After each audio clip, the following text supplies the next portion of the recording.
Hey, it's Emily from WP Fusion, and today I'm joined by Chris Badgett from LifterLMS. Chris is the CEO and marketing arm of LifterLMS and has been for so many years. How many years has Lifter been going now, Chris? It's been 10 years since we launched the product. Congratulations. That's like a long haul for especially for a tech product, especially for WordPress. Yeah, Um, thank you. But today we're going to talk about how LifterLMS uses WP Fusion, how LifterLMS customers use WP Fusion, and just some insight into how automation works in marketing for a software company and for people selling course and memberships products, which Chris has a lot of insight into. I guess, Chris, do you think you could give us a primer on, what CRM you're working with WP Fusion and how you think about marketing at LifterLMS with automation? Well, we first started using back in the day, this is 2014, we were using Infusionsoft as our CRM, email marketing, and marketing automation platform. Then around 2016 or 17, we switched to ActiveCampaign and have been using that ever since. And for us, we sell our software through our website. We have our own licensing system. We sell the software through our website with WooCommerce. And so we need a way to have ActiveCampaign know what products people are buying. And that's what led us to WP Fusion for our own business. Nice. Nice. And so that's bridging the gap between when someone buys through your WooCommerce store, they get tags added in ActiveCampaign, and then that'll trigger like automations for like onboarding and marketing and everything. Is that right? Yeah, and just to kind of describe it, a little bit of color around that, it's not always the same thing that happens. It could be like every product has its own individual nurture email sequence, and then later they get moved to an automation that's more general. Certain products have their own just unique automation sequence. And I should also mention, we also use WP Fusion a lot for things like certain forms on our website, for us powered by Gravity Forms, applying tags and creating contacts in ActiveCampaign, and various lead magnets and things. We've used WP Fusion over the years. So it's the primary function is for our WooCommerce store, but we use it all over the place. Awesome. Yeah, it's really interesting to take a look at a product like WP Fusion that integrates multiple things together, like WooCommerce, ActiveCampaign, Gravity Forms, and there's a lot of integration you can do in the marketing space. How do you think about what automations and marketing systems you want to set up? Because there's so many things you could build out there. Like you could have a lead magnet opt-in form. You could connect people to your CRM after purchase, do upsells through it. Like, how do you think about what you choose to set up with all the automation possibilities? Well, first I should say I've been doing marketing automation since about 2008. So I've been around the block for a while. So I've been around the industry for a while. I've had a lot of clients when I had an agency where I created marketing automation for them. And also, our customers at LifterLMS and our free users are doing a lot of marketing automation. The way I think about it is the simple term for it is fourth dimensional marketing, which means marketing through time. So what that involves is the customer journey map or the user experience of somebody who goes through the various stages of awareness from unaware to problem aware to solution aware to product aware to most aware, which is right when they buy from you. And then after they buy from you or convert, a conversion as it's known, there's the whole customer success stages of onboarding, activation, retention, and expansion. Mm-hmm. And for some products that could take, be very short, like a week of time. For others, there could be like a 2-year sales cycle and then, 2 years or potentially decades of being a customer. So when you slow down and you think about your, if you were to onboard or not onboard, that's like after the conversion, but to go through that whole journey that I laid out, you just think about the user experience. And if you think about if you were just manually, and even in the real world, like fulfilling that customer, like marketing to them, selling to them, converting them, onboarding them, activating them, having them come back and buy more stuff.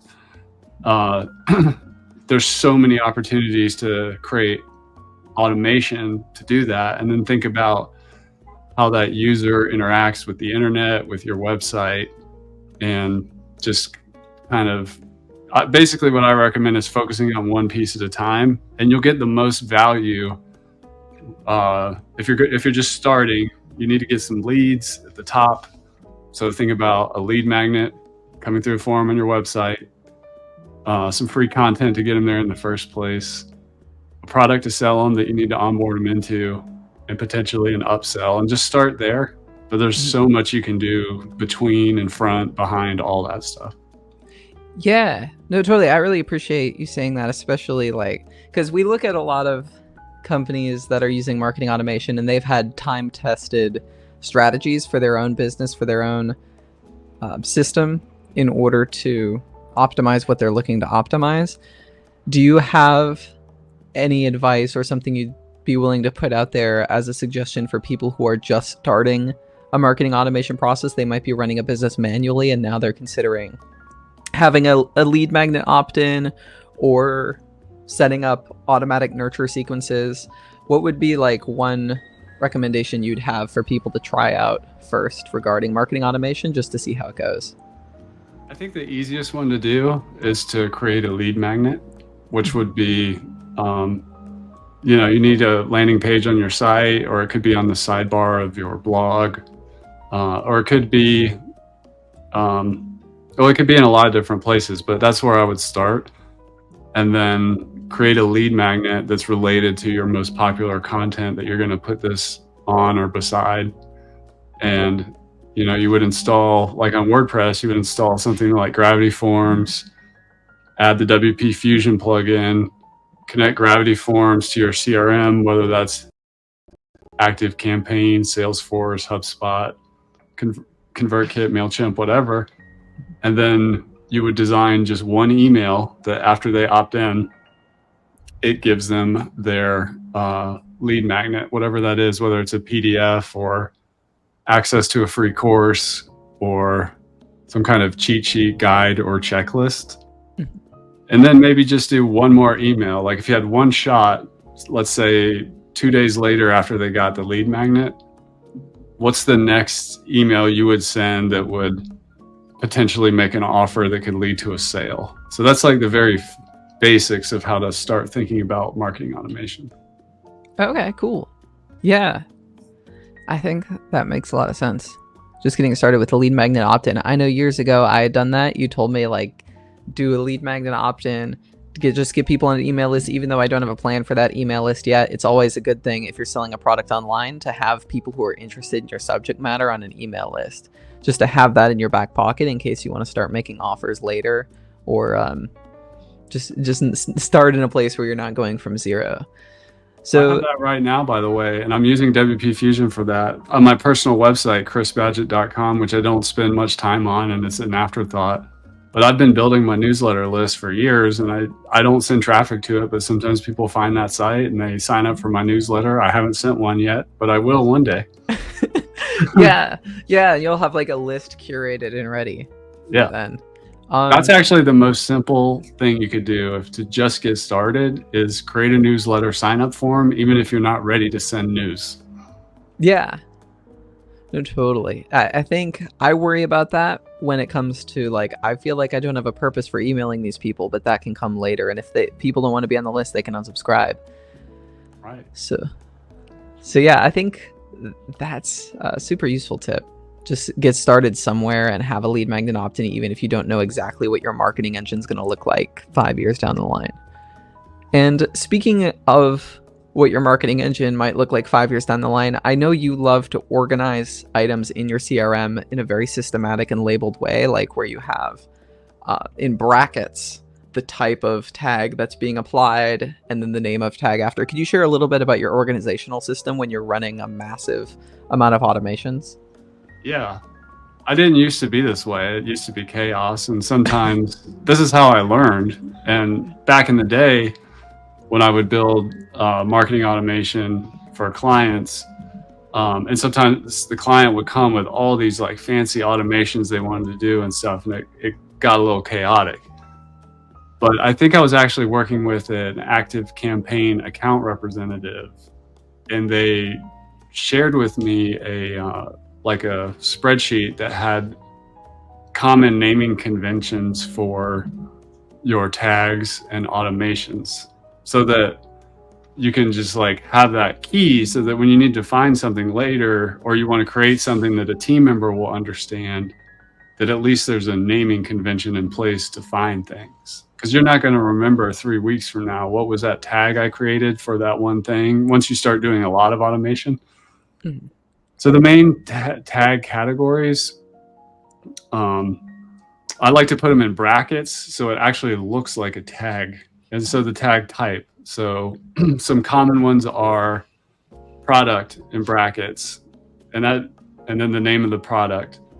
So that's just a tag. If I ever want to, like, let's say, send an email to just the people that bought this one product, I can easily do that. Anybody on my team can do that. Another one is nurture.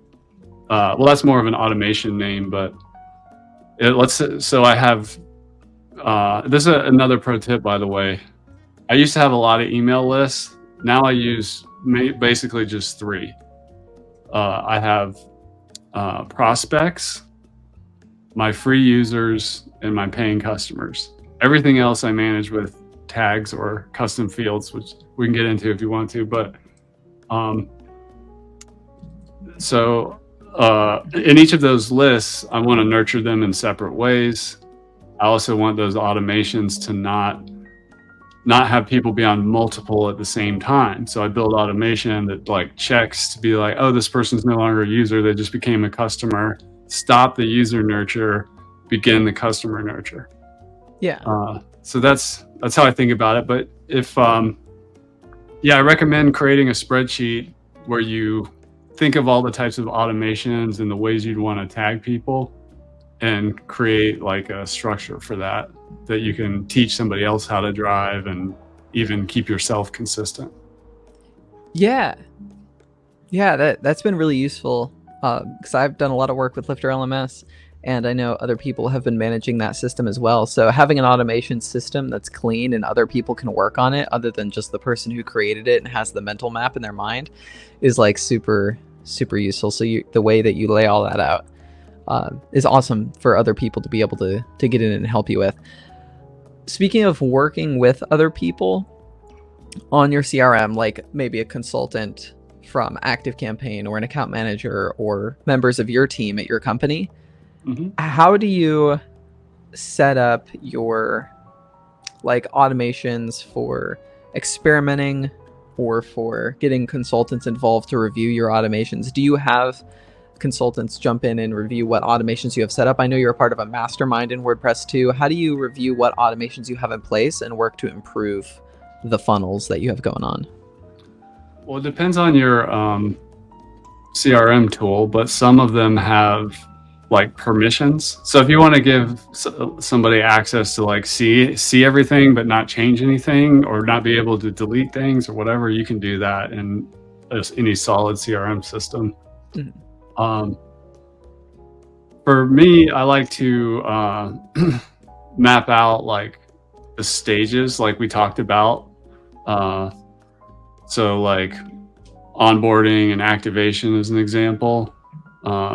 Having either like on a spreadsheet showing the flow, or doing a mind map, or one of those kind of schematics, like if this, then that. And the challenge is over time, though, it gets really complicated. And I do have a little bit of a black box of like, I know where almost everything is and how it works, but you can get to a point of complexity where it's kind of trapped in the mind of the person, but it's always solvable. You just have to take time to document it, organize it, and teach somebody else your systems.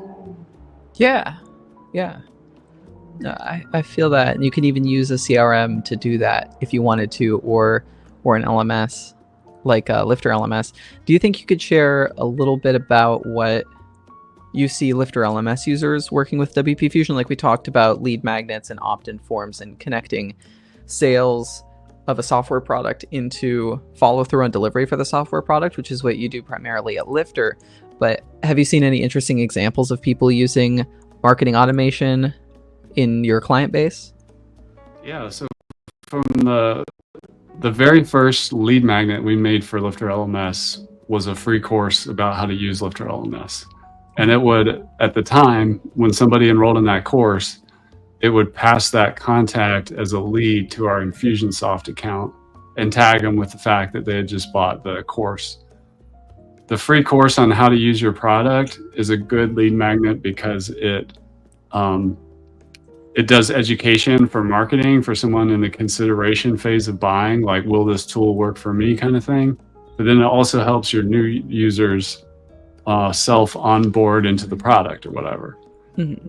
So that's a free course, no money's changing hands, and it creates the contact in the CRM. And then we have automations that build off of that, adds them to a certain list and nurtures them with more content and resources that are designed to help them at the stage of the journey they are at. I was actually, this is probably back in 2017, I was looking, we have some integrations at Lifter with a couple CRMs, but I was looking to add another one. I was trying to raise money and pre-sell it. And then Jack from WP Fusion reached out and just integrated Lifter into WP Fusion. So now it connects to over 50 some CRMs. I'm like, perfect. Because that's not my core business. My core business is learning management system and courses and quizzes and all that stuff.